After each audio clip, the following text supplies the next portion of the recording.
Homeowners in the United States have an average net worth of $230,000 and renters have an average net worth of $5,000. And that gap has nothing to do with discipline. It comes down to one thing: when you were born.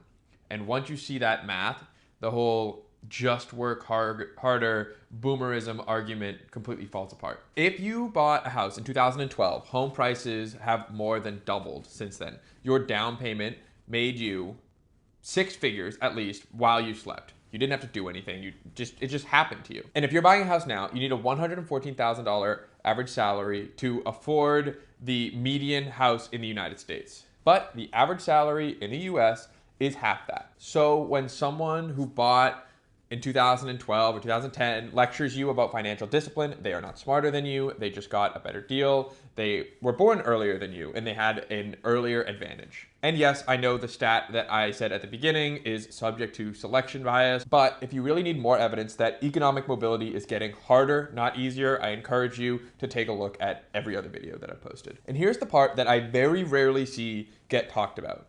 Every year you are locked out of the homeownership market, that gap compounds. Your parents could have missed on real estate and caught up 1 to 5 years later, but you and I can't, because by the time homes are affordable again, if they ever are, the people who got in early will have had decades of built up equity over you, and you never had a shot of coming close to that.